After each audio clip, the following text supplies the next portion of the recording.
All right, all right, all right. Ladies and gentlemen, look out.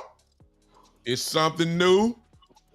It's something fresh. Whether you're watching this live or you're watching the replay of this, ladies and gentlemen, look, go get you some iced tea, go get you some water. For some of you, go get your medicine. Put it right beside you.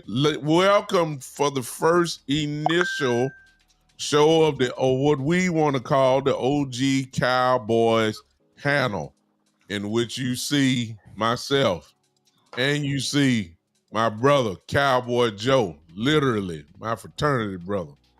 Then we have the one and the only B Bird. Ladies and gentlemen, what you're seeing right now is a bunch of wisdom.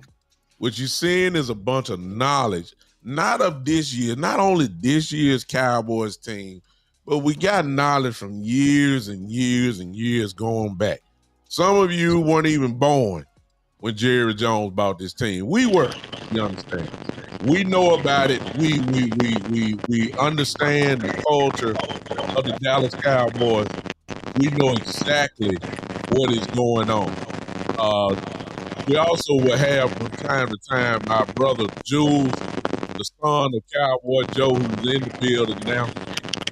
You can tell by him here. Y'all have to forgive the noise that you're hearing now by him. He's with his son in basketball practice. But listen, we're excited to just give something to approach. We're looking for everyone. We need you to do something before we even get started, before I pass the mic on to the brothers here. We need you to share. That's the first thing. We need you to share. We also need you to hit this like button. Hit the like. We need you to smash it real quick.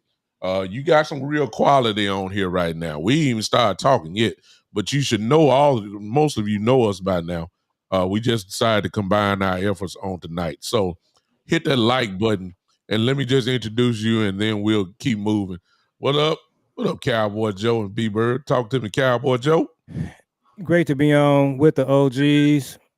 I think you nailed it. So much knowledge. We're gonna bring something different here to the space, and just excited about joining my brothers here. And so we are. Our channel is Father and Son Cowboys and Sportscast. I do it with my son, and looking forward to just connecting with some new viewers through the legendary Big Time Show and the legendary B Bird. So just looking forward to the discussion. Yes, sir. What up, B-Bird? What's happening, man? I appreciate y'all having me on, to be honest with you. Glad to join in with some brothers that I can go back and talk about some things from the past and they can not what they heard about, what they seen. So it's great to be on with you guys, man, and just chopping it up with people that have the same passion about the Cowboys as I have.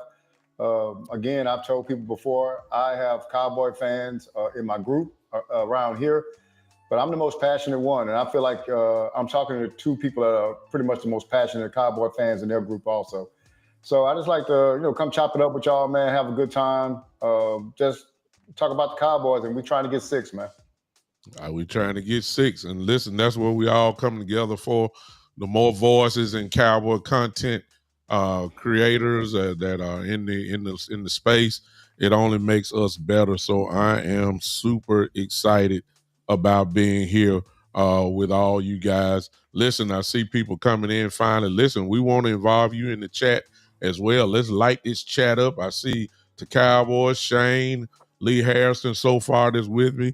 I'm quite sure there are others here. I can't see exactly how many are on, but whoever's here, we would like to interact with you. We kind of would like to hear what you have to say as well. So please do not hesitate. Do not hesitate. Who is that? Judger Day. How you doing? Appreciate you popping in on us. Do us a favor. Will you share this content? This is our first rodeo together. Will not be the last. We're here to have some fun and to get serious. Of course, as you all know, the Cowboy season has started. The NFL season has started. We are 0-1. We got to get on the scoreboard. We got to do it this week. We have to do it this week. We can't go 0-2. I didn't care who we were playing. We cannot go 0-2. So it's serious business. But what we want to do here, if you don't mind, brothers, I think we need to figure out how we're going to win. what do we need to do to win? All those type of things. And I think that's what kind of angle where we're going with. So I'll pass the mic. Cowboy Joe, don't kick us off, man. Lou's taking the building. Our brother is here. What's up, Lou? What's going on, man? Thank you for popping in on us. Don't kick it off, Cowboy Joe. So shout out to Lou, somebody that we follow going back. And Lou, as I mentioned before, Lou, my son and my daughter, they went to the same high school here in Dallas. Wow. The great Bishop Dunn Catholic school, Bishop. It's a Catholic school. Wow. One of the well-known Catholic schools here in Dallas. But I don't think I got a chance to talk to you guys about the Philadelphia game. And so, one of the things that stood out to me and was a linebacker play. So watching the game, and I want to get you guys input, just watching it, it seems like Sanborn was the weakest link, and then probably Murray. And I've kind of got some mixed opinions about Murray too, the way he played. The part of the game I saw, I thought he did okay. Sanborn just looked lost. So to answer your question, Noop, I think what we got to do this week is hopefully we'll see that you're going to see Leofow. And I'm not really sure about the other two guys. So what did you guys think about Murray and Sanborn, the way they played against the Eagles? B-Bird? Well, yeah, so I'll just tell you how I felt about the game overall. I was actually encouraged in the game because, mind you, we are playing against Super Bowl champions, man. And, you know, with our squad and our roster is not on par with theirs. So we have to have a perfect game to beat them. But I think that we, overall, man, we were right there at the end. A couple of plays, CD didn't have his best game. That's not going to happen every week. I expect him to bounce back. But I was disappointed in the defense early on. After we scored, then they scored, then we scored, then they scored. And I was like, what kind of year we're going to have here? But I think they settled down in the second half, especially after the lightning break. They shut down Saquon Barkley. Really, you look at it statistically, man. I mean, they didn't throw the ball well to the outside wide receivers, nor did they run the ball well with Saquon Barkley. And that's a formula for us to win. But we actually didn't. I think there was some plays to be made out there that we just didn't make. He's had those games before, but I think he's going to bounce back. Just with the linebacker play, I probably didn't isolate that. I just know that, I was just a little bit disappointed in the quarterback running, and that may have been more with schematics, like not having a spy in or something like that, because I think we had an opportunity to make some stops, but he did some things with his leg, which is he's apt to do, man. So I was just overall, man, really, I was encouraged. That's a lot for me, man, because, I'm really a stickler, but I just really like what they did. I felt that the defense could take a step up, could be some disrespect for Michael Parsons, all the love that he was getting going to Green Bay.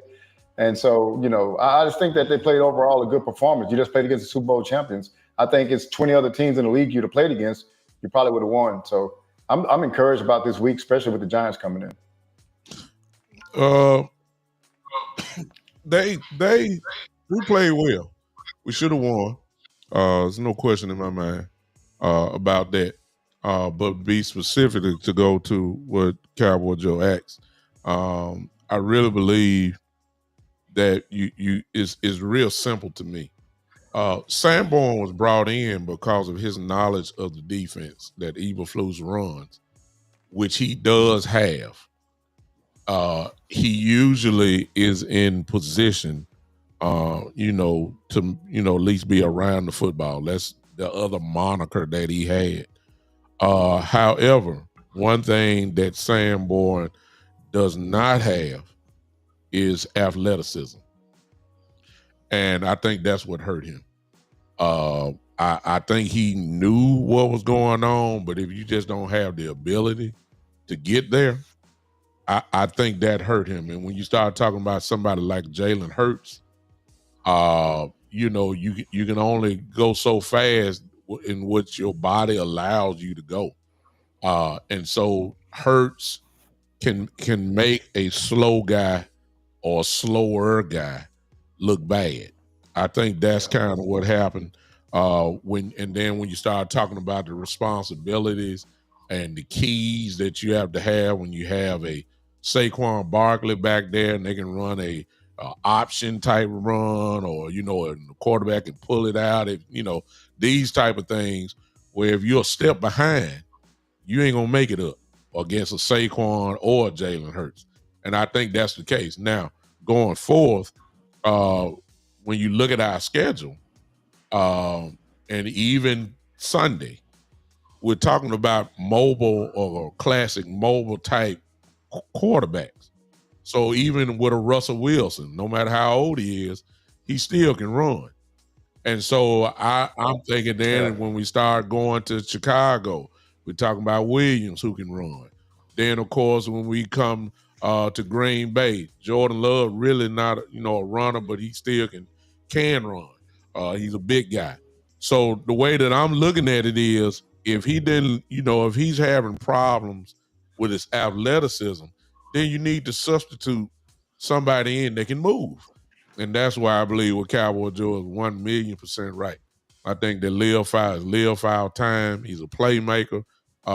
We're not getting the full benefit of Lil File just playing special teams. That's just not good enough. He has to get on the field this week. I would hope that he would. And there's still room for Sanborn. You just got to make sure that you put him in the right package, right down the distance, where something like, if it's a pass and he loves the zone, Sanborn can do that. But as far as trying to keep up with being an athlete, nah, he can't do that. So we need some more explosiveness on the defense. They played well, no doubt about it. If you would have told me that Saquon only had 60 yards and Hurts only had 151 yards passing, I sign up for that every week. Yeah. It's no question out. And you tell me that A.J. Brown only got one catch for 8 yards. Come on now. I mean, we couldn't have drew it up any better. We just didn't make the plays that we need to make the win. So to answer your question again, Cowboy Joe, I think it's just I think you bullseye.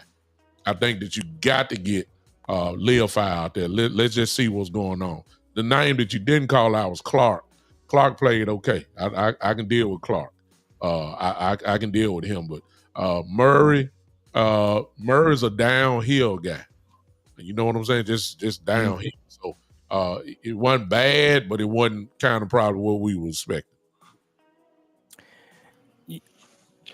One thing too, I was going to ask real quick. Now Sanborn came over as he was a special teams ace before, yes, right? Yeah, that's what I'm saying. He wasn't really a starter there in Chicago and all that. But he did, see a lot of playing time, and always got compliments of a guy who was always, very knowledgeable and always in the right spot at the right time. That type of dude. And when I saw Hurts running around a little bit, and I can say that I thought that's when we kind of missed the athleticism of Michael Parsons. That can kind of run that thing down a little bit. I didn't see anyone kind of closing on him. And I was like, that's kind of where we used to get Micah coming in from behind and catch a guy trying to start the run. Him and Overshown. And maybe that's the reason why B-Bird and Cowboy Joe, maybe that's the reason why we saw something that we ain't seen in Dallas a long time, that corner blitz. When he blitzed Diggs. I mean, like, wow, I ain't seen that in so long, other than when we were playing nickel and maybe Jordan Lewis was doing it. But from the cornerback position, we ain't kind of used to that. But they had to do that. But they were effective. It was very effective. It was very effective. He got there. I think it shocked everybody to see him call it. But it was very effective. And then you have to say kind of like, okay, well, if this is what we have to do to generate pressure, as long as the back end is covered, which it was, we might see even a little bit more of that. So, Eberflus called a good game. Man. He did. He called a good game. Yeah, and so we got the Bland injury. So when I initially heard about the injury, guys, I was thinking it was the same injury, the foot problem, but we learned it's more like a ankle sprain. So that's kind of good news, I guess. But look, do we have concerns about Bland? We haven't seen a couple of games with Bland and Diggs playing together. I did like the way Elam played, by the way. But are we concerned about Bland just being an injury-prone player? I'll take it real quick. You have to because he's been injured ever since he's been here. You just hit the nail on the head. It just seemed like we can't get what we really need, and that is to have Bland and Diggs on the field at the same time. I think the stat says that out of all these years, they've only played 4 games together. That's not what we're looking for. We hadn't had the 2 all pros on the field at the same time. It seems like when one gets healthy, then immediately the other one gets hurt. That's been the history of it. So it's important. Yes, it's important, and I believe, to be honest with you, make it real quick. If obviously he's not playing Sunday, if he's not right for Chicago, he don't need to play Chicago. We need him for Green Bay. I'm gonna tell you that right now. If it's any game he need to be back. It's got to be that one if he's ready to go. Of course, nobody. We just know his ankle. We don't know if it's a high ankle sprain. We don't know if it's a second degree. Second. We just don't know. And I think they're gonna keep that kind of in the dark. But let them get as healthy as possible, and hopefully our other guys can hold up for that. Bieber, your thoughts? So I would say I think it's just a regular ankle sprain. Hopefully it is, man. But the only thing is, I lost a little bit of trust in the Cowboys, rehab staff or medical staff. I remember a few years ago when he went out and he was only supposed to be out a couple of 3 games. Next thing you know, it kept getting longer and longer, and he pretty much he was a wrap for that year. But I hope it's just a regular ankle sprain, and we can like you said, we're gonna need him against. If he's any kind of doubt against Chicago, like you said, the Green Bay game has to be the point because you're gonna need everything you need. You're gonna need everything that you got for that game. Man. Yeah, and I think for this Giants game, I kind of feel like this is a bounce back game for Dallas, guys. I'm predicting it's going to be a blowout. Now, obviously, what you want to do is just get off to a quick start and then just take it from there. But I just got a feeling it's going to be a typical Cowboys bounce back game. You're playing at home. I don't like 12 o'clock games for the most part. I think those are kind of trap games for us. Mm-hmm. But I'm just thinking that this is going to be a game where we're just going to come in. We're going to open up a can, and I'm thinking it's going to be 35-10, 34-10. That's kind of how I see this game going. Dak played extremely well. B-Bear, we talked about this on the last show that we did. This game was kind of similar to the Tampa Bay game when he came back, when he had his first leg injury. This game played out the same way to one in Philly. Yeah. And they was right there the whole way. Could have pulled it out. Yeah. And we got to talk about our guy who's dropping passes. He kind of zones out every now and then. Lamb. It's not the first time we've seen that. So you guys think he's just gonna have a bounce back game where he just balls out? Yeah. I just don't think he's gonna drop no passes. Now, can we? I did have a subject I want to talk about that's in the passing game. Absolutely. If you don't mind. Pickens. This is what I want to ask y'all, because this is something I thought about, because we had Cooks here, and I never felt like Cooks was really utilized the way he could have been. I think you always want to be even-handed in your passing game, be to throw to both wide receivers equally. But I thought they never really got Cooks involved, and I do feel like, and I'm telling you, man, I am a big Dak Prescott fan, but I think Dak gets kind of locked in on the wide receiver that he trusts. And he'll go to them, but he doesn't realize that the defense knows that he does that too. I think you have to get these other wide receivers like Pickens involved early in the game, and then understand that they're going to shade to CD because he's the guy. If they're going to do that, you got another guy capable of doing that, but you cannot feed it to him. I just felt like they didn't get Pickens involved early enough in the game to make him effective. I don't know if y'all saw the same thing, or what do y'all think about that? Well, I think it's a good time for me to butt in on that one. I was shocked in looking at the film. I was shocked how Philly shaded actually to Pickens. Hmm. Oh wow. Yeah, I didn't see that. They shaded more to Pickens than they did Lamb. That's the reason why it seemed like Lamb was so wide open, partly because he's such a great route runner. Yeah. But if you really look at it maybe within the first 2 or 3 steps of the snap being when the ball is hiked, of course, you'll be shocked to see that they really locked in on Pickens and they had confidence that their corners could hold CD one-on-one, which I thought was great. I thought it would have been the reverse way. Yeah. That's what it was. However, B-Bird, leave it up to you to start something. I guess this is where the OGs come into play. Because I was thinking something a little bit different than what you just said, but I was thinking about it last week. Call it conspiracy. Yeah. If you got plans on keeping Pickens, just go with me, chat. Come go with me, chat, real quick. I guess we finna start something. This is what we do, y'all. If you trying to keep Pickens for next year, you don't really want him to go too crazy, do you? Because if he does, you're gonna have to pay him. Now, if he has something like 6 to 8 catches, like you just said, Brandon Cook type numbers, close to 1,000, barely over 1,000. I don't even think you ain't gonna have to pay him a whole lot. I'm just saying. I know it's conspiracy, but I'm putting it out there. I'm not saying that's the case. I believe that Dak is gonna throw it out there, but trust me, Dallas don't want. I mean, Jared Jones, even though he want to win, at the same time, he don't want Pickens to have no 75 to 83 catches for 11 to 1,200 yards receiving. Come on, man. If he does that, you know how much money you got to pay this dude for real.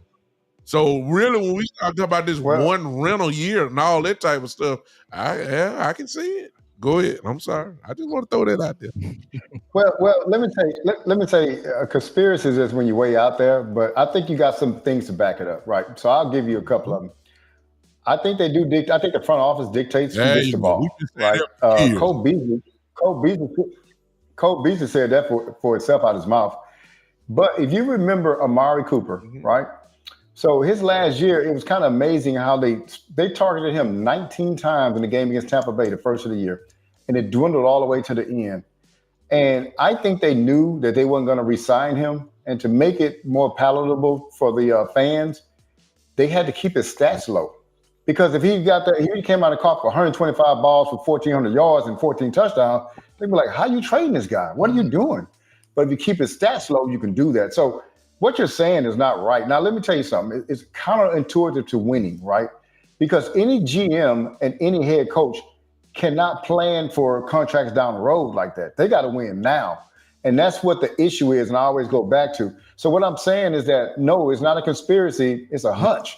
You know what I'm saying? Because it's more things there to actually say that, no, could be true. We have a player that actually said out his own mouth.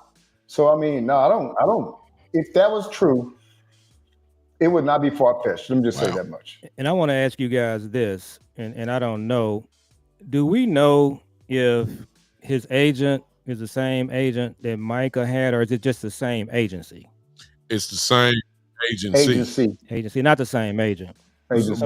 But because they are part of the same agency, you have to use your common sense into play. I'm quite sure that our fraternity brother will have some type of something in this. They're all part of the same company. So, I mean, come on now. Jerry gonna have to deal with somebody from that place, and they're pretty much all on the same page. So it's interesting, And I understand that Tyler Smith is with the same agency as well. I don't know about the agent, but he's with the same agency. So I'm gonna go back to where this all started. Do we think Jerry learned his lesson with this Micah thing about the way he's doing contracts, or is he gonna go down the same road with Tyler Smith and Pickens? Because before Micah left, I was convinced that they're gonna sign Pickens, B-Bird. But after this big brouhaha, and then what we saw in the first game, and that's one of the things that I noticed right away just watching the game was they weren't going to Pickens, and I was like, to me, that was kind of almost inexcusable, especially down the stretch, the last drive. I'm thinking that Pickens to catch a couple of those balls that CD dropped, and I think the elements were involved too. It was a cool night there. The ball is probably wet, but how they're making excuses for CD. But I would love to have seen a couple of those late balls, Bishop go to Pickens there, and we just didn't see it. Like I said, and maybe we'll bring this counter to the table on the next time. I think that once you see the film, and I like I said, I was shocked. I was shocked to cover that He was being double. A lot of the safety help Just was safety help, shading yeah. that way, Shading. and some of the route concepts that we were running were going, down the field. Dak was looking down the field, so you would have thrown into danger. That's why I said it. Some of that was CD was looking real good, but a lot of that was because there was only one man guarding them, which I thought was crazy. And that's why. And look, to be honest with you, look at the numbers. There's no defensive coordinator in the world that wants to give up I think he had over 100 yards in the first half. Come on now, Okay. you're asking for depth. That Dak really don't throw in the double coverage. Like I think he had over 100 yards just in the first half. Come on now, no defensive coordinator want to do that. I think teams are scared of Pickens a little bit more than what we're giving credit for. And I think that's the case. It's kind of like that's what's so good about the offense. If it's rolling, you got to pick your poison. You really do. Yeah. Jake dropped a couple balls. On his own. That one that he should have had when he got hit when they caused the penalty. He should have called that one. He alligator arm that one. Yeah, it's the one that was underthrown. Kind of. I let him slide on that one, but I'm telling you, got to pick your poison with this offense, man. We truly are a loaded team. It's not the top guys per se. CD is a top wide receiver in the league. Pickens is a real good one, but he's not considered top 10. Jake is not considered a top tight end, but he's right under there. You understand? So I'm saying, like, you got some weapons on here for real, and you have to really do it like that. Now, I don't know, the Giants may do something totally different. If I was them, I would double team CD, and George Pickens just got to beat me, and he can. But the Eagles messed me up with that one. They really did. They messed me up. We had to show some film on there so y'all can see what I'm talking about. Well, let me ask y'all a question here about that, because this is something that went through my mind. I remember a few years ago when we played Jacksonville. That's that game we went to overtime, and I think Dak threw a interception, but it was going to CD. CD was going across the middle from the left side to the right side. And it's an option route, and his option route should have took him in front of the safety, but he went behind the safety, and the ball just hit the safety dead in the arms. And to me, I was like, oh, CD didn't want to go in front of that safety because he didn't want the safety coming downhill on him when he catch that ball. Well, to me the other day, I don't know, when he goes across the middle a little bit, some of those drops I can attribute to he was kind of looking out for the contact. I felt like Ferg looked out for the contact too, because the ball hit him dead in his hand, and then the ball came out. Then he got hit. Then he got the penalty. Now Ferg's coming off that concussion too, so I don't know if. And I was saying all those things because I was wondering if just the lack of. That's their first time going against actual people that's gonna get them the whole summer. To be honest with you, because in practice nobody's hitting those guys. Preseason they didn't play, and this is the first time they're getting hit. I don't know if they were. I don't know. First of all, do y'all even think that they were kind of alligator arming some of those balls, or it was in their mind they getting ready to get hit? Watching it live, I did think that about Ferg. I didn't think that with CD. I think CD, he just had some bad drops. But going back to what we talked about earlier, both of you guys, these guys not playing any preseason games. It's just not a good idea. It's just not the way you should conduct business. So I do think we saw some of that in that first game, Bishop, because they haven't played. Excuse me, man. I'm try to choke. You made me laugh over here. No, you good. They could have. They could have got a couple series in, other than just the Rams. That was the only thing that they did in so far when they scrimmaged the Rams. But at the same time, the argument is going to be made, Cowboy Joe and B Bird, is that okay? They didn't play preseason games, and I'm not doubting nothing that you said, but you will have some that will say, "Well, we came out hot. We didn't come out flat. We came out smoking." To be honest with you, that's what shocked me how efficient we were right from the get go. I mean, we drove right down here there, so they were in rhythm. But to answer your question, the only thing that I will say is that maybe to get the offensive lineman going, Dak looked like he was in mid-season form already. But to get the offensive line going, because even against the Rams, it's more of a controlled type practice. Nobody ain't trying to just slaughter nobody out there. You know what I'm saying? So, but to go full blow where you just got to keep driving, you're going as hard as you can. I don't think that they really did that. You know what I'm saying? As far as preseason, off-season work goes. So that really was their first trip. That was our first time seeing Javonte Williams, who I think looked pretty good, to be honest with you. That was the real question mark for us on that end. And to be honest with you, we ran the ball well. Let me go back because I didn't answer that question, your question, Kyle. I got veered off about Jerry. Jerry does not have problems paying offensive linemen. He just don't. He always paid offensive linemen. And then when I think Tyler Smith ain't gonna go so smooth and easy. Nobody is not going to just talk to Jerry by himself. That's the lesson that Jerry gonna have to learn. Now, Doc, gonna call the agent from the get go. That's what's gonna happen from now on. Now, as far as Pickens goes, Pickens is gonna be kind of let's wait till the end of the year and then see if he goes off like a lot of people think they are. It's just what's the price tag for that? You know what I'm saying? What's the price tag gonna be? Nobody knows. You know what I'm saying? Just depending on what his stats say.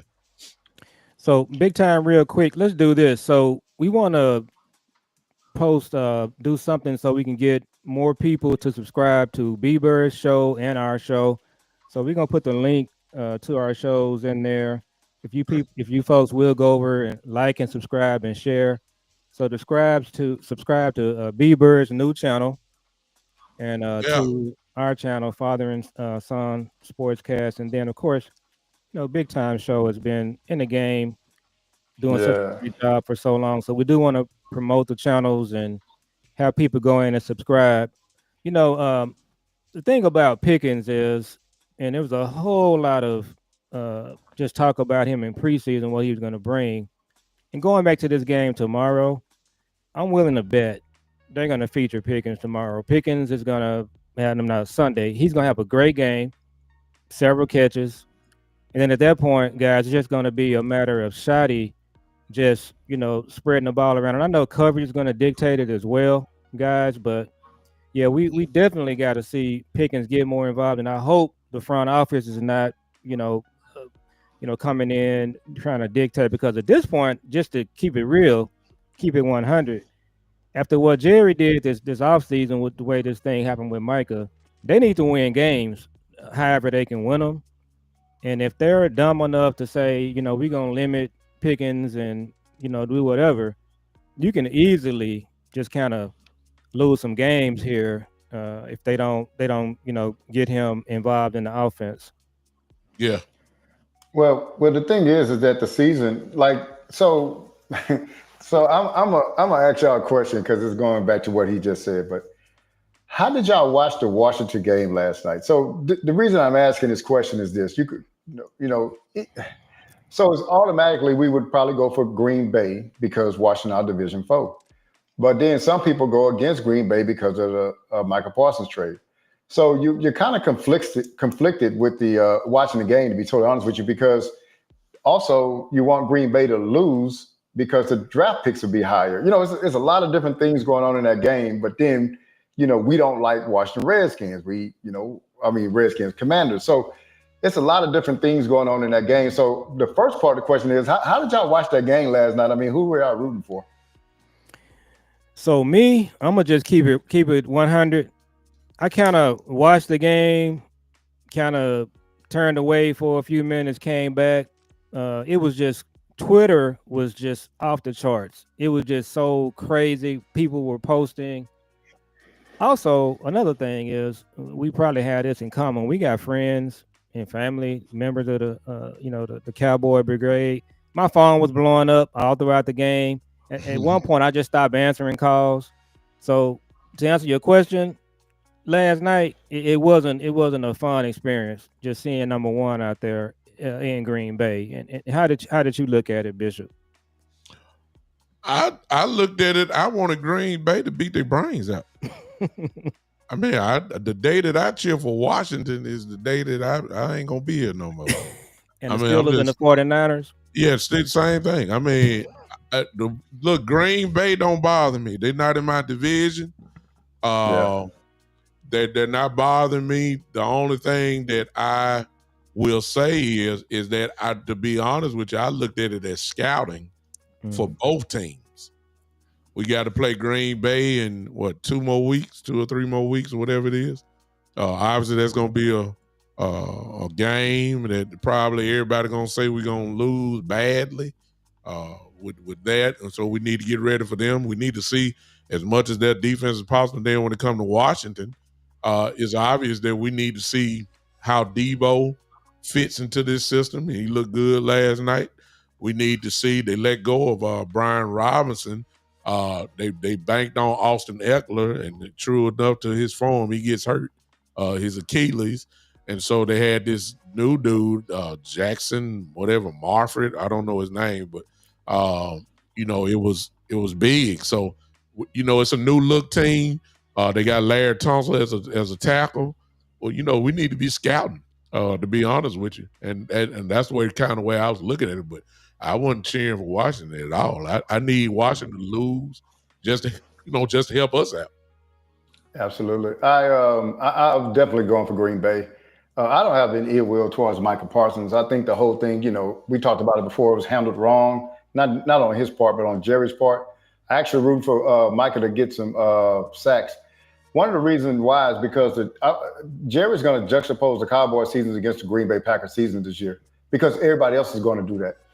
But what that's going to do is motivate him to, hey, we got to do something. He might get a fire up on his butt to do some things that he hadn't done before because we cannot have a 7-10 year while they're having a 14-3 year. That's just going to look terrible. While they're going to the Super Bowl, then you gave him a part to go to the Super Bowl. So I in the game last night, I was rooting for Green Bay and actually rooting for Michael to get some sacks or whatever. Because again, like these guys, man, these billionaires and these guys with these big egos, they got to be shamed into things and they want to protect their ego. So they'll try to do some things, maybe some moves of a little bit of desperation, which we hadn't done in a while, to get us better. So I looked at it that way, same way you did. I'm looking to win the division first, so I want everybody in our division to take L's, and we'll figure out the rest of the stuff later on. I've always been a Clowney fan. A lot of people over the years have criticized him, but I've been a fan, so I haven't heard anything today on an update on that. But if we sound Jadeveon Clowney, I will be good with it. I think he definitely plays good against the run. He's more like a Tank to me, DeMarcus Lawrence. So if we get him signed, I think that'll be an improvement on what we're trying to do. So what do you guys think about that? What's the latest? Did we hear anything on Clowney signing? Yes. Brian Broadus came out today on this morning on 105.3 The Fan. Of course, he has inside knowledge with those guys. He came out and said that the Cowboys did offer Clowney a contract, and Clowney said he want to wait. Obviously, that means, common sense will tell you want to see if he can probably get some more offers, et cetera, whatever the case may be. So the Cowboys did go after him. They brought him in. They liked him. They tried to not let him out of the building. They did go after him. But from what Broader said, of course, his knowledge in. It was Clowney who pumped the brakes on everything and said, I'll get back with you. Yeah. You need to think things out. So What it's do you not. guys think about his game at this point? Go Well, ahead, B-Bird. well, big time. I want to ask you a question.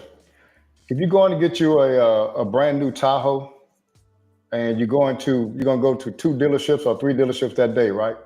Mm-hmm. The Tahoe is the same everywhere, right? Mm-hmm. And so you get to the first dealership, but you're already scheduled to go to other dealerships. Is there an offer that first dealer can make to stop you from going to the other dealerships? Yeah, I think you can if they offer more money. And I believe right. that's exactly what it is. It's just more money. Absolutely. We you've don't done your know what the price is, but that's correct. And so what I would say is the Cowboys didn't make Clowney an offer that he couldn't refuse. And that's what it is. So I definitely agree with you here. But I was going to ask y'all about this because I've been wanting. Clowney reminds me of Calais Campbell. When everybody always say he old, but then after they say he's old, the next offseason they look back and say, man, that dude had a good year. And then you say, okay, let's get it. No, he old. It's the same thing. And I think Clowney adds something to your team. I think Calais Campbell, for 5 years, added something to whatever team he went to. And, we needed a DT at that point in time. And I was like, why don't we ever even go after this guy? And everybody, message board, oh, he's old. Y'all been saying that for 6 years, and he's still playing and still being productive. Clowney's the same way. And I think the Baltimore year, he played really well. Last year at Carolina, he didn't play so well, but the team wasn't good either. You get to a team that's up and you can pass rush a little bit more, you get more production out of them. So I definitely hope that we can get him. It doesn't hurt to go and sign a guy like that and bring him in and see what he has left. Let me just throw it in. He's excellent against the run. And what is our team? If you was talking about it, it just makes sense. We're a team that has this moniker on us that we cannot stop the run. So go get somebody that can help you stop the run. Once it comes to pass rush, Clowney has never been known as a guy who, who's been known for double-digit sacks or something like that. And the way that you look at that is, I believe another part of it, but he can get you 4 to maybe 5. He can do that. And right now, I think that also what did he say? He said, why would we pay, for one man this amount of money when I can go get 4 or 5? So the way that I look at that is that, he's chasing those 12 and a half sacks that left when Michael left. So if you get 5 from Clowney, if you get 5 from Izaraku, if you get, 10 from Fowler, then you're going to say, well, hey, Michael only averages about 12 and a half a year. Look what Fowler did. He gave us double digits. Then here come Osa with 5 or 6 himself. Kenny Clark going to get you 3 or 4. And look, we made up for the sack production. It took 5 guys, but we got even more numbers. So that's what he got. I think he's chasing that. You know what I'm saying? So, yeah. So Bishop, I do want to ask you this, and I agree. He does set the edge. So listening to your shows all off season, and one thing that kind of stood out to me when we're talking about stopping the run, Osa and Mozzie, I've heard you talk a lot about them on your show. We had some concerns about just those 2 guys being able to stop the run. How did Osa play against Philly, and what do we think is really going on with Mozzie? Have they given up on him? Are they gonna make him earn his spot on the roster? It's pretty interesting, the comments that are coming out of the head coach's mouth on Mozzie. He had a couple yesterday that I thought was pretty interesting. Well, it's obvious that he's not it.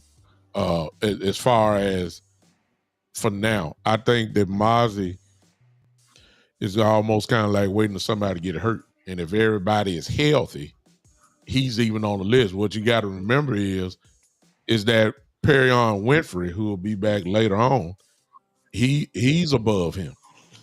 So where it really is Mozzie in the defensive tackle room, is he right there with the kid from UCLA, Jay? And I think that's about the only one. Everybody else kind of, is above him. I think that Mozzie, he's been using the word consistency forever. when it comes to Mozzie. So it's obvious he's not doing the thing. Listen, when you got a guy that's drafted in the first round, and now he's probably at the lower part of the totem pole or the roster, it ain't Schottenheimer's fault. It's not Schottenheimer's fault, and I'm not saying it's just that he don't have too many sponsors in the building. That's why they went out. Why you think they went and signed Perry on Winfrey? Because it wasn't right. You see what I'm saying? That's why they went. How you think he made this team from the XFL? Come on now, it's common sense that he's there. Now to answer your question, and maybe he needs a change, maybe, but you got to be careful because if somebody gets hurt, you need them because Winfrey is down. You need them. So I think that might be the case too. But let me say this about Osa. Osa did not shine, but I could see where he's going to be effective when you watch the film. Kenny Clark is a problem. Do you understand me? I'm telling you right now, Kenny Clark is a problem. What's up, landlord in the building? Landlord, our super partner is in the building. Landlord, appreciate you, man. B Bird, he say this is his first time he ever saw you. A lot of people have seen B Bird before. B-Bird. And we know B Bird is legendary in the chat. He's legendary. Yeah. B Bird is so great in the chat. We were saying, man, you need to start your own show.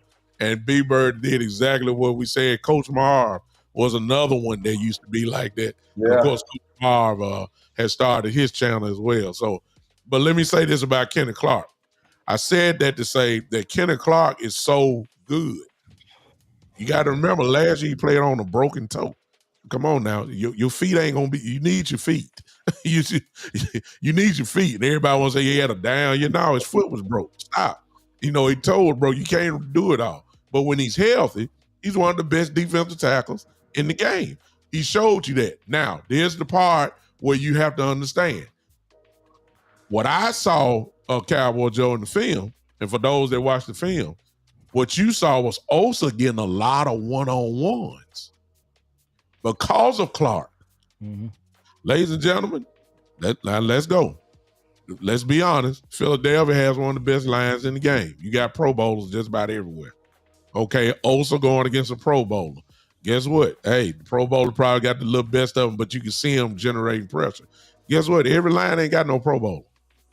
So if they play Clark like if the Giants play the way that the Eagles do, I'm looking for Osa to shine Sunday because I'm serious. I saw a lot of one-on-ones with Osa, and Osa is going to beat y'all. What's up, Night Owl Cowboy? What's going on, man? Appreciate you popping in on us. So that's what I saw. Not that Osa shined, but I saw the opportunities there for him to shine. And I think that's going to be a good thing because of the presence of Kenny Clark. We weren't getting there with Mozzie. You understand what I'm saying? We weren't getting there. He's a problem. Go ahead.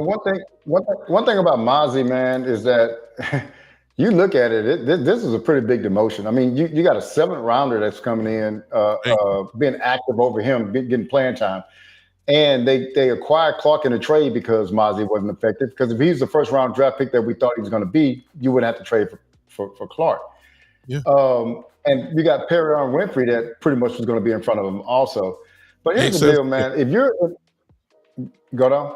I said XFL, B-Bird. He's XFL. Yeah. And so if whenever he gets he's going to get another chance to come back up this year, right?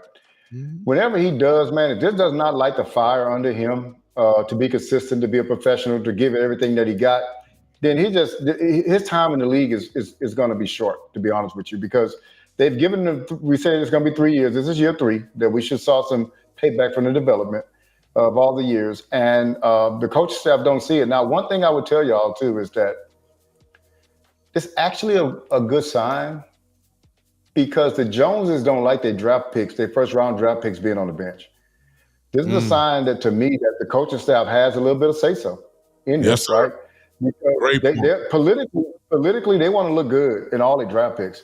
And that he's not activated, I think it's a good thing, man. If we could look at it from that lens of the coaches have a little bit more control, I think it's a good thing because if he's not the top four guys, he shouldn't be out there then, and it shouldn't be politics involved. Mm-hmm.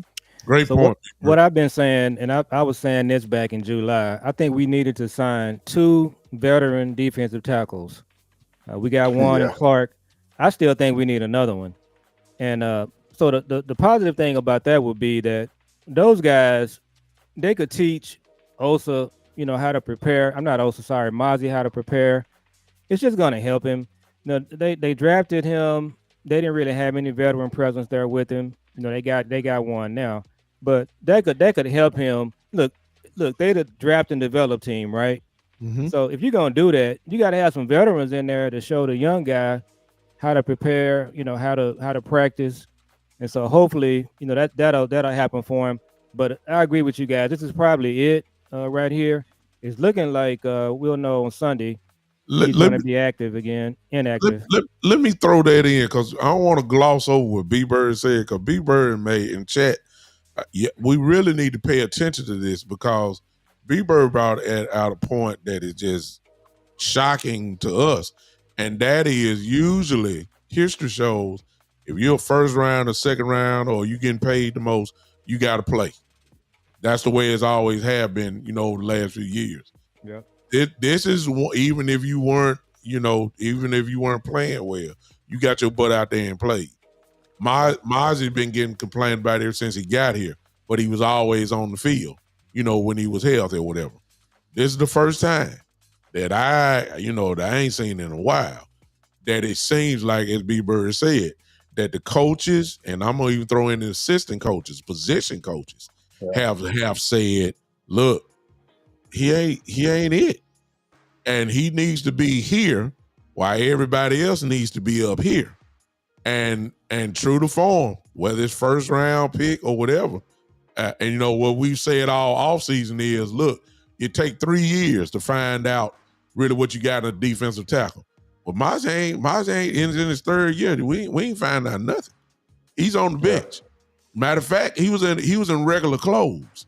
He didn't even dress for the game. So he wasn't dressed? No, he was not dressed. He was a healthy scratch. Healthy scratch. Yeah, he was not even dressed. So that ought to tell you that as B Bird said, that it ain't about Jerry and Steve, at least on this one. Maybe they flipped on him or whatever the case may be. But it's rare when you got a guy that was drafted in the first round, and now it seems like he's really at the bottom of the roster for real. I'm talking about the entire roster, to be honest with you. So that's a huge thing, and maybe Schottenheimer and his coaching staff really are kind of in charge, at least as of now. So that was a great point. So let's kind of piggyback on that and kind of keep a little controversy going here. You can call it that. What did Schoonmaker do in this game? Where is he at? I think he caught a break when Brevin Spann-Ford got injured. I think he was pushing for that number 2 spot. So how did we think Schoon looked in this game? He had a big pass toward the sideline. It wasn't an easy catch. I went back and looked at that play. Somebody posted it. It was a tough throw. But what do we feel about Schoon long term? Because if you look at that 23 draft guys, if Mozzie and Schoon don't work out, you got major problems in that draft. And I was telling my son on one of our shows, going back to that draft, they were thinking about taking Overshawn in the 2nd round. Did you guys know that? Mm-hmm. So that 23 draft, if Mozzie and Schoon just crash out, that draft is not looking good. Film again. When they ran the ball, it was Ford and Jake. Those were your blocking guys. Passing downs, it was Schoon in there. But I think it's going to be kind of hard to judge your second tight end in passing because if you really thinking about it, somebody going to be open before them. Yeah. And the ball going to go to Pickens or CD or Turp or whoever the case may be, and even Ferguson. So I don't know really how much we really talking about Schoon as far as, major. Now, I ain't gonna say major production. I'm just talking about, any type of day. If he get 2 catches a game, I'm shocked. That's Yeah. fair. To be honest with you, I don't think we're really looking for him when you add a Pickens to it. Come on, and Turp is getting open every time he runs. I mean, he just too fast for everybody. I'm just saying, even Tolbert, when you put in Tolbert in there, but he's gonna be when he's open. The reason why he got the pass is because, really, be honest with you, defenses are not gonna respect him, not because he can't play. It's just because you got too much other poison out there at the same time. that School makers the least of your worries. So when he gets his he's low in the pecking order. yeah, when he gets his opportunity, he got to kill. To be honest with you, he got to go to work. But but usually it's gonna be other people open as well. But as far as what we need him for, run blocking, he's not your first choice. It is if you're gonna run a 2 tight end set, your 2 tight ends that are gonna be blocking probably is gonna be Jake and then Ford. It's just no question about that. Not Schoon. By no means, not Schoon. I even saw Lemke pop out there with Ferg one time. See what I'm saying? So I mean, you got other options when it comes to the run game. That's what the film showed at least. But so with Schoon, a couple things I always remember about him in that draft. I felt like the Cowboys they was hell bent on getting a tight end, and I was like, why y'all trying to get a tight end this early? You know what I'm saying? We got a decent tight end already, and Schoon is 26 years old, y'all. He's an older tight end. He's an older player when we got him already. But I'm just going to say this real quick because Big Time is right. On the pecking order, man, Schoon is low.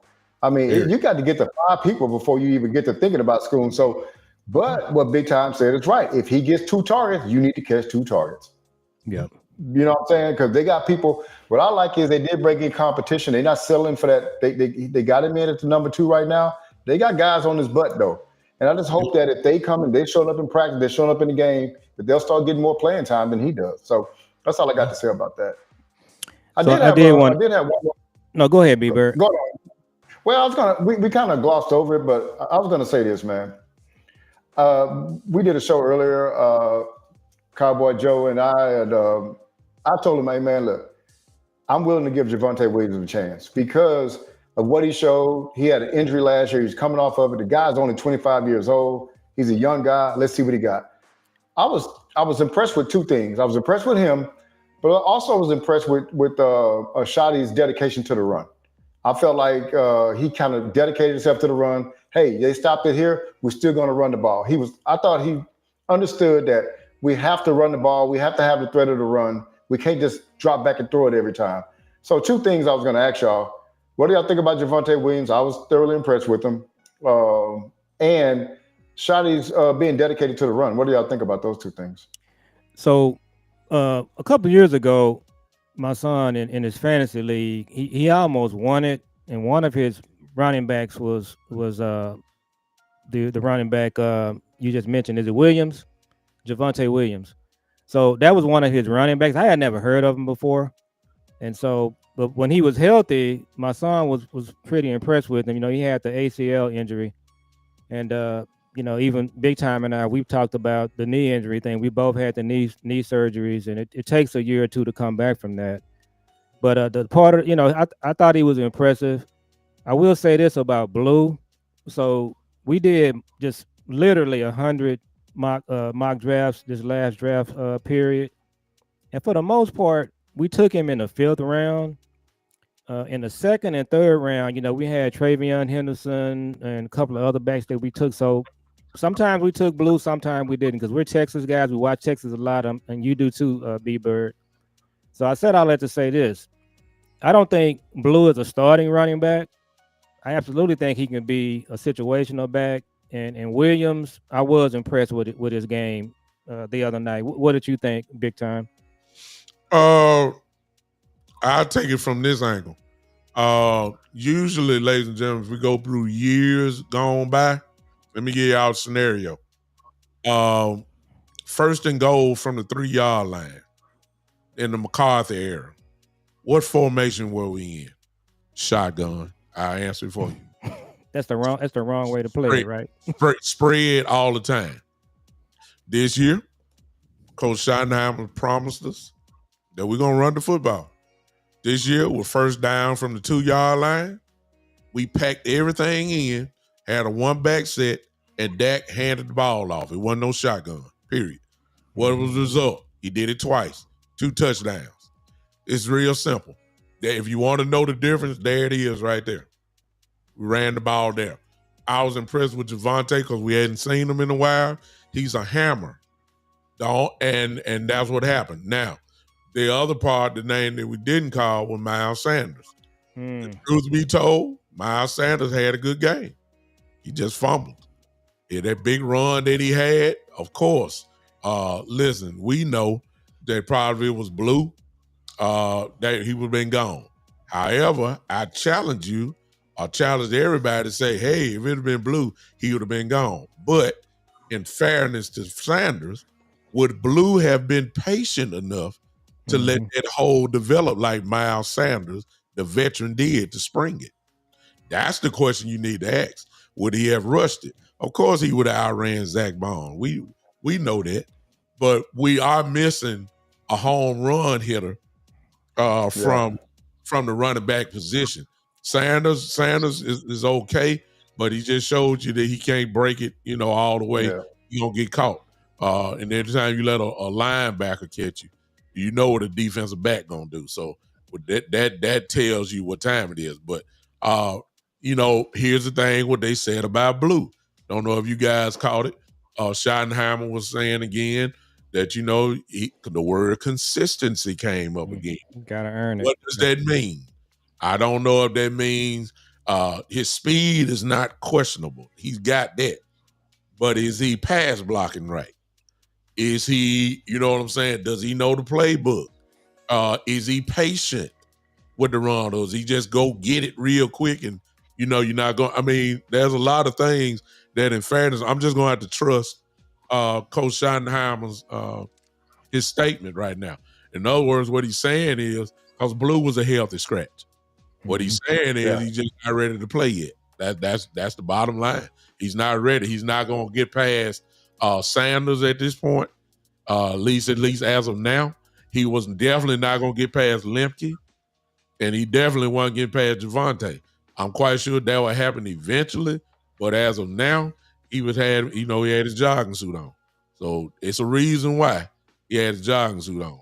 Yeah, he's faster than Miles, but is he, what is he? Can he pass block? Is he good against the blocking scheme? I don't know. Well, one thing I tell you, man, is that when we, I think one of the biggest motivators that you can use right now is playing time, right? Like people talk about, well, the NFL has changed.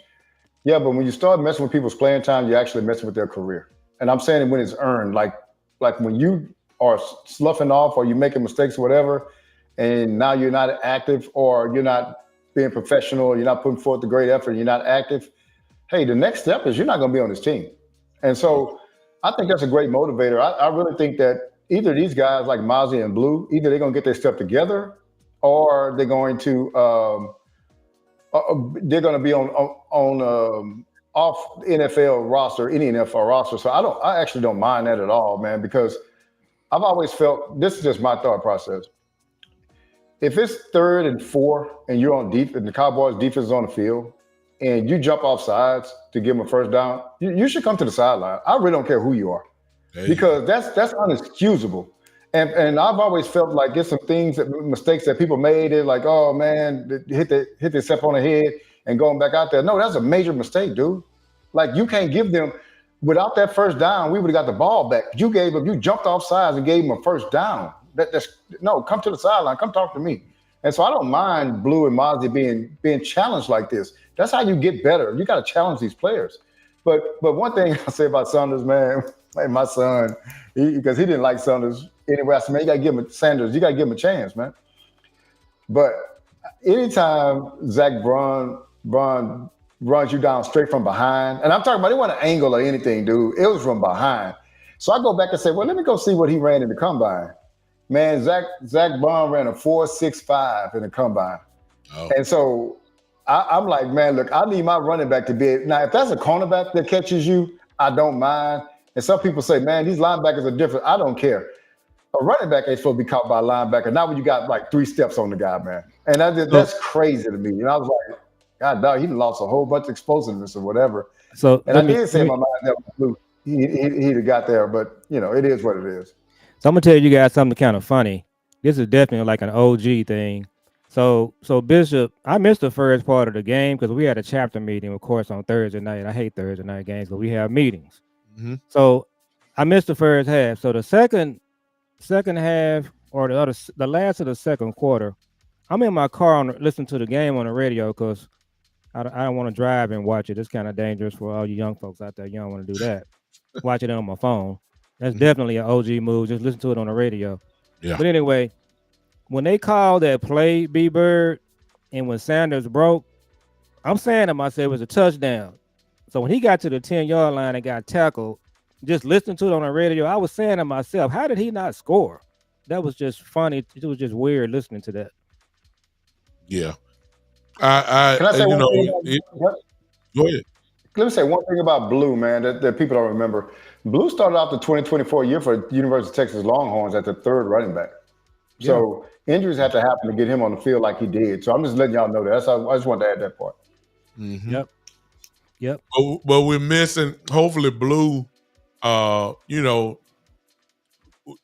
just hope that he can get involved because he is a guy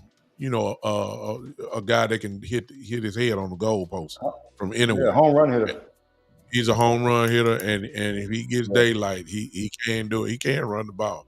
But again, it's more than just running the ball. It's about all the other stuff. Can you pass block? Can you pick up the blitz? All this type of stuff. I don't know. I'm quite sure he has, some familiarity with the playbook, but to what extent? I'm just saying. I'm just throwing that one out there. But all I know is he was on. He's a healthy scratch, so he obviously is not ready to play.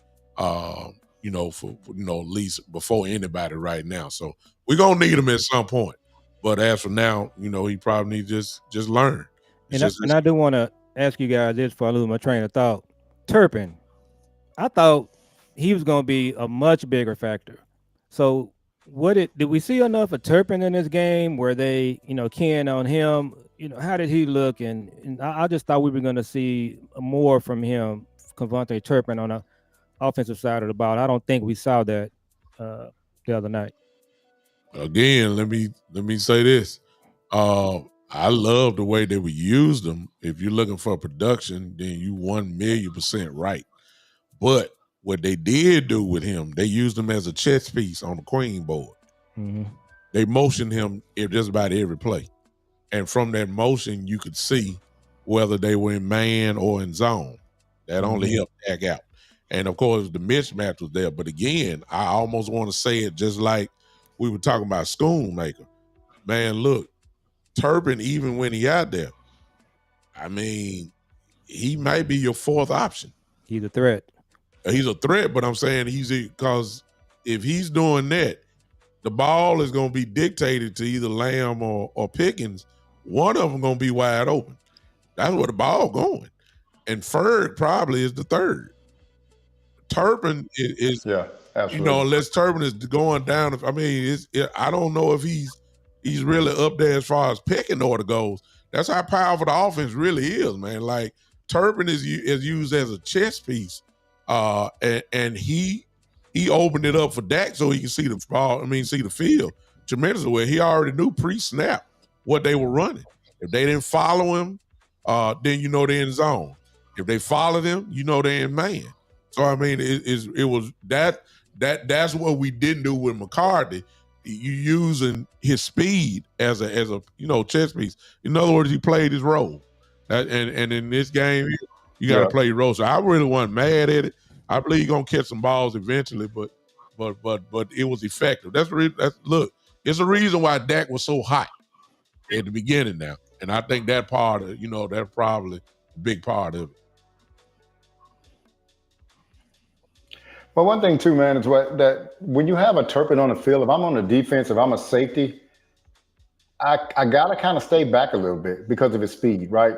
That helps with your run game. That helps with everything. I just the threat of him is almost, if you really remember Deshaun Jackson, how much of a threat he was.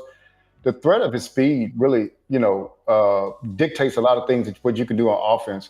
But I was hoping that Blue and Turpin being on the field this year, because I really wanted a couple of things. What you said, I want somebody that when they catch the ball, they can hit their head on the goalpost. Mhm. You know what I'm saying? If you miss a tackle against Blue, it should be over with. Turpin, if you miss a tackle, it could be over with. Just that suddenness. I think that's what we needed on offense, because if you remember last year, we didn't really have any explosive players. CD was the closest one, and CD's fast, but he's not Turpin fast. He's not Blue fast or anything like that. So I'm hoping Blue can kind of get back in it, just to give us that threat, just to give us that. If you break it 10 yards and he's behind everybody, it's a wrap. Y'all can start jogging because y'all ain't catching this guy. Yeah. Yep. Yeah, I'm a huge Turpin fan. And then my understanding is too, they had Tolbert running some kickoffs and punts, which was kind of weird. What was that about? They should have Turpin on all of those plays. Well, they weren't kicking it. They weren't really trying to kick it. They was kicking it away from Turpin. Yeah, he got a couple of them that he did have a couple of returns, which I thought was like crazy. Like, really, y'all gonna kick the Turk for real? But Philly did a good job. I will say that they did a good job in kickoff coverage, but a lot of times they did kick it the other way on that point. As far as punt return goes, and I know we didn't ask this question, they did not try to kick it to him at all. I saw that they was kicking it away from the sideline. No question about that. Yeah, but I did see that.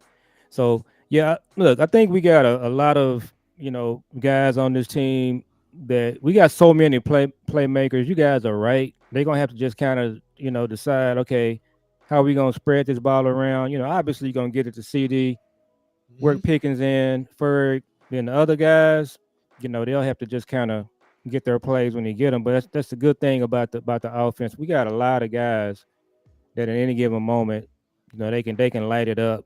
That's what's gonna happen Sunday. I'm telling you now, we're gonna this game going away, and then the Chicago game. That's a game I got circled because when you play the Cowboys, you guys know this. When you're playing Dallas, if you're 0-2 Chicago, your signature game for Ben Johnson is going to be to try to beat Dallas. You beat Dallas and you're 1-2, it erases everything else. So that's what's coming down the turnpike here. I think that before you get to Chicago, though, you better pay attention to the old moniker. I don't care who it is. It just seems like whoever plays the Cowboys play their Super Bowl game. And so as much as everybody think that we just finna just destroy the Giants, I don't know. The Giants, they pose a serious problem. One thing that we didn't tackle on, it was the offensive line, who I feel played tremendous football. They look very well. No sacks on that. Yeah. That's to be commended when everybody was thinking that Steele and Guyton were going to be trash and all that. They were putting hats on people. But you're going to need that, especially for this week, because what we getting ready to go up against this week is something to deal with. And I'm not taking the Giants lightly at all. Thibodeau, Burns, Carter, and Dexter Lawrence are going to be a problem. And you're going to have to regulate them real quick, because if you don't, they will take over the game. And so I don't think it's going to be as I saw a lot. I think Vegas got us as a 5.5 favorite. Mm-hmm. Is it 5 now? Yeah. I don't, I don't know. I hope we do rip them apart, but that front four is gonna give. We're gonna find out real early who's winning in the trenches, very quickly, as far as that goes. So let's just pay attention to that. I'm looking for us to get it done, but we'll see. Hey, so I'll tell you this, man. Their front four is more talented than Phillies all the way across, Yeah. right? If you look at it. But I wanted to bring something up with the offensive line. You said something about that. I want to bring up another stat, man, that was I was impressed with. Man, we only had four penalties in the Yep. game. I don't know the last time we've had only four penalties, man. And that's outstanding because we're not beating ourselves. Really, we played that game and it wasn't anything we go back and look at it. Because, man, how many times we had dumb penalties Yeah. and Re-snap. Williams to have a dumb. There's something, man, that would just throw us off and give somebody a first down or whatever. But us only having four penalties, and I think they had 11 or 12. So I think that's great, man. I mean, I hope that's shoddy, putting that into the culture, because we've been having penalty issues uh, through a whole bunch of different Oh yeah. coaches. This is another one, and so hopefully we getting that solved. I hope it's not a one-off. But I was really impressed with the four penalties, man. If you don't beat yourself in a lot of these games, you're going to win Yeah. games. It just don't beat yourself. And we've done that so many Yeah. times. So hopefully that's for something to come further. The four penalties. Hopefully we stay doing stuff Yeah. like that. And Marty Schottenheimer, the dad, his teams were very disciplined. It's kind of like a Parcells type team, very few penalties. So that was a good sign to see that. And, one of the things that never was talked about, Dan Quinn's teams are heavily penalized. So it was really McCarthy and Quinn that had an issue there, a Big Bird.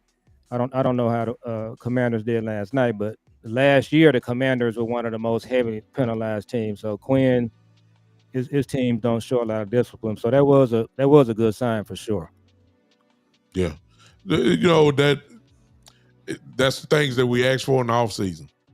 We asked for two things. We asked really three. We asked for stop the run.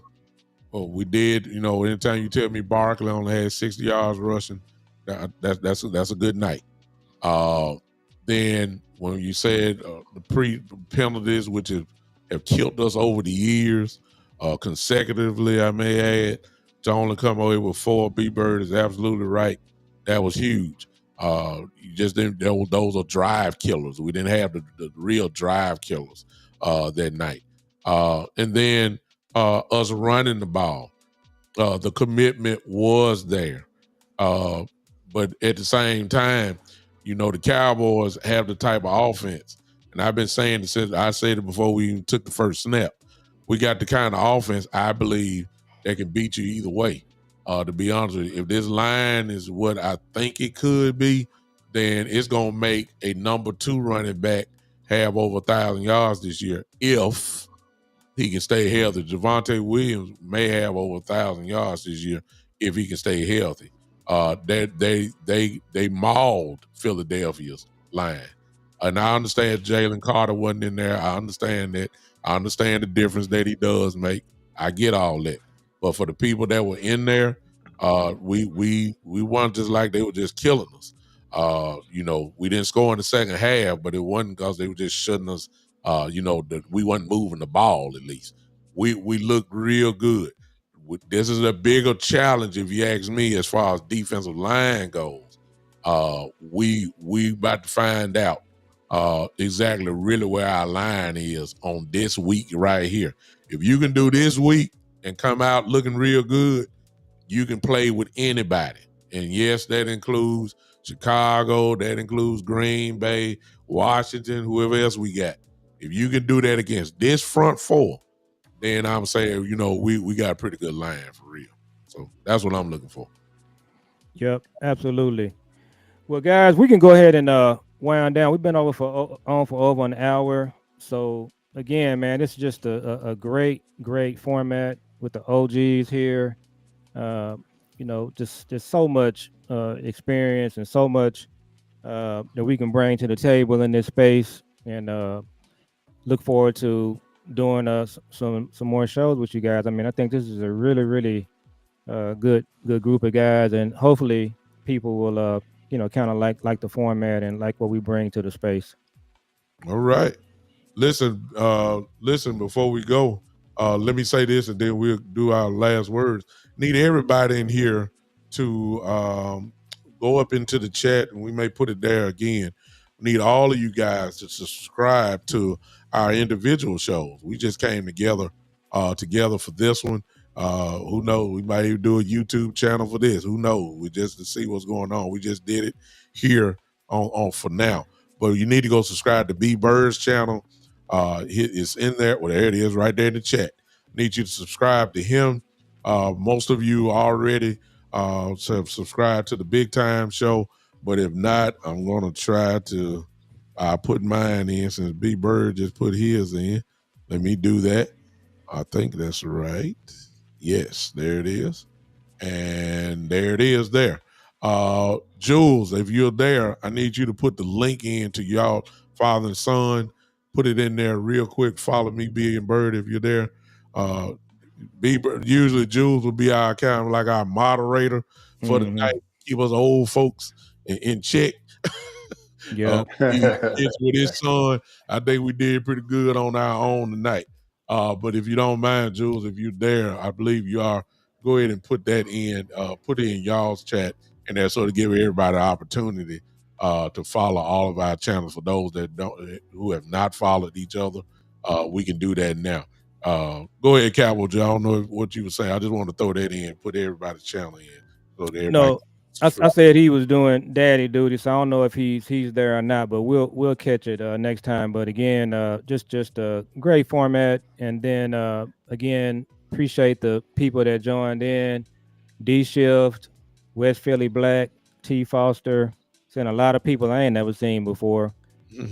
Just it's a need for this type of I think that's it right there. Right there. Yeah. So yeah, it's man, it's just awesome. So we'll definitely link up and do this again, and let's get a win on Sunday. Any given Sunday, we definitely got to be on our P's and Q's, but hopefully we can go in and get one and get to 1-1. Yeah. Hey fellas, it was great. It's always a good time, man, when I can hook up with y'all, man. And we talk football. I really do appreciate you guys, man. Just the knowledge y'all have. Just some guys my age, I can talk to. And not that we can't communicate with the other guys. I see everybody else do that too, but it's just real cool when we all can get together and talk. And everybody out there, if y'all can, man, y'all give me a follow at YouTube at B Bird Cowboys, and on Twitter, B Bird Cowboys on YouTube and Twitter. If y'all give me a follow, I appreciate it. I'm always over there dropping something down or commenting or doing something over there. So y'all give me a holler, man. It was great talking to you. Awesome. Yeah. Listen, I really don't want to add nothing to it. It's just good for the brotherhood to come together. That's really all I can say. We've all pretty much been on each other's shows, whether it's in the chat or live like this. Just good that all of us can come together. And hey, we're open for everybody. When you see us all three, it just ain't for the older folks. But what we noticed is that a lot of older people kind of like us, what we're talking about. So I say, well, look, we all came together and say, why not? Let's just do this. And, and let's just see what happens. We might develop a YouTube channel just for this. That way the show will grow. Who knows? You just never know. But in the meantime, everybody follow each other, support their channels, and listen to what they're saying. Live, B-Bird has a live show. Father and Son, Sportscast has a show. Then, of course, I have a show as well. All of you just follow up.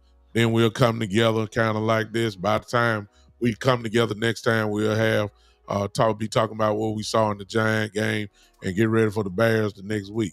But until then, ladies and gentlemen, I appreciate everybody hanging with us. I appreciate you. Hey, one thing, big time before we get off, man. Hey, I just want to let you know I appreciate that ride to work, man. Man, thank you so much, man. Once you follow, I appreciate that, man. Yeah, once you follow the Big Time Show and subscribe to it and turn on those live notifications, and I'll say that about everybody. Turn on the live notifications so it makes no difference what time that they come on. You are going to see and catch us. So I do a little ride show almost 6:30 in the morning. I'd be shocked by the numbers that I do. I'd be surprised. I mean, it's almost better than the prime time show, to be honest with you. Wow. Y'all wake up, they ain't brush your teeth, want to talk about the Cowboys. Good Lord. Yeah. I listened to that myself. Appreciate you, man. Great show. Yeah. Thank you, Okay, sir. guys. So we'll chat again offline and hook up. All right. All right, man. Hey, good seeing y'all, man. Have a good Friday night. You Y'all too. take it easy, man. All right.